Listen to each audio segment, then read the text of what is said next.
अस्सलाम वालेकुम and welcome students. First year chemistry chapter number 4 हम कंटिन्यू करेंगे। आज का टॉपिक है factors affecting evaporation. Last video में हमने वेपोरेशन स्टडी किया था, अब हम स्टडी करेंगे फैक्टर्स। तो जो फैक्टर्स अफेक्ट करते हैं वेपोरेशन को वो हैं फर्स्ट पे सरफेस एरिया,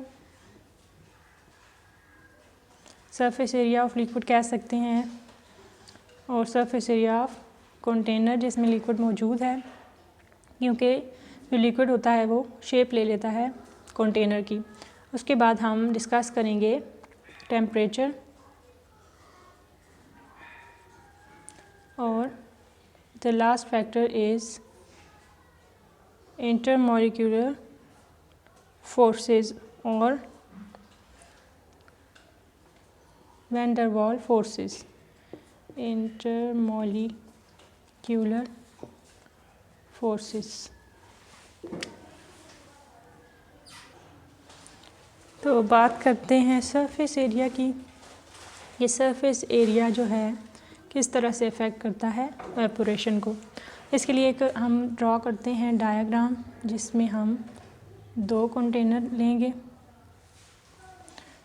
एक कंटेनर ड्रॉ कर लिया, एक कंटेनर लेंगे थोड़ा साइज़ में जो है बड़ा होना चाहिए।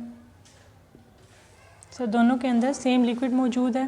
फॉर एग्ज़ाम्पल इसमें भी लिक्विड मॉलिक्यूल्स मौजूद हैं,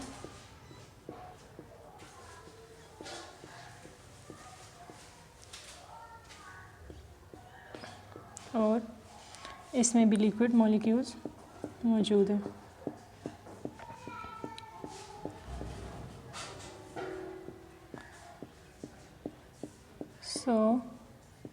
अगर हम देखें सरफेस एरिया, यानी कि जो कि सरफेस है उसके एरिया की बात करें तो यहाँ से यहाँ तक है फर्स्ट कंटेनर में, और सेकंड की बात करें तो यहाँ से यहाँ तक ये ज़्यादा सरफेस एरिया है। तो molecules on the surface of this container जो हैं वो कम होंगे, और इस कंटेनर की सरफेस पे जो मॉलिक्यूल्स हैं वो ज़्यादा होंगे। जब मॉलिक्यूल सरफेस पे ज़्यादा होंगे तो उनके इस सरफेस से एस्केप करने के चांसेस जो हैं वो बढ़ जाएंगे। चांसेस ऑफ वेपोरेशन जो है वो इंक्रीज़ हो जाएंगे। सरफेस एरिया जहाँ पे कम होगा, एवोपरेशन कम होगी, सरफेस एरिया अगर ज़्यादा हो जाएगा तो मॉलिक्यूल ज़्यादा एस्केप करेंगे सरफेस से, तो चांसेस बढ़ जाएंगे एवोपरेशन के। सरफेस एरिया डायरेक्टली रिलेटेड है टू एवोपरेशन। अब हम देखेंगे कि टेम्परेचर जो है किस तरह से अफेक्ट करता है वेपोरेशन को।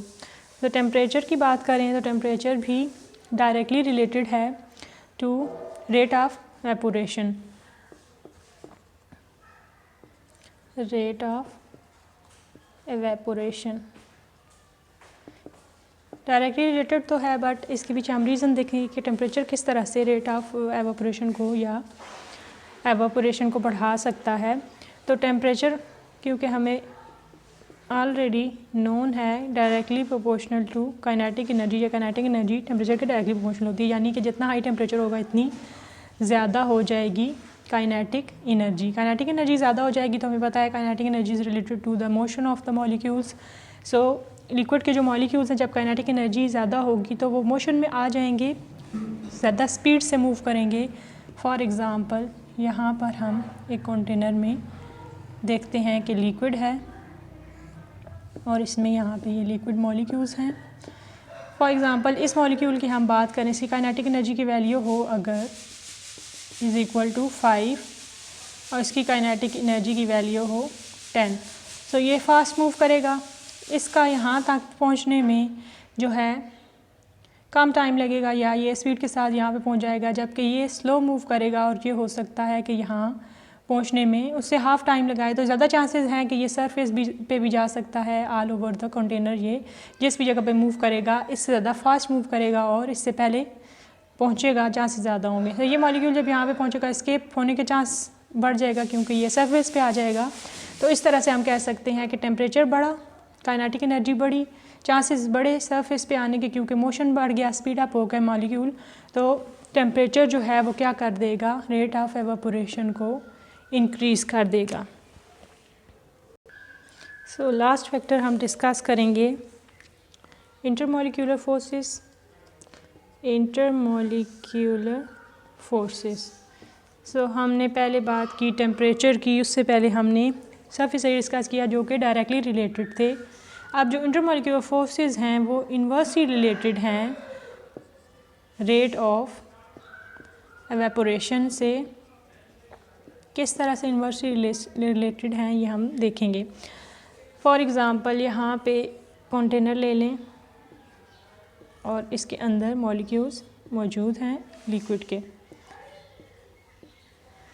सो मॉलिक्यूल्स की आपस में कोई ना कोई इंटरेक्शन होगा, अगर डायपोल डायपोल इंटरेक्शन होगा या डायपोल इंड्यूस्ड डायपोल होगा या लंदन डिस्पर्शन फोर्सेस प्रेजेंट होंगी विद इन डिफरेंट मॉलिक्यूल्स।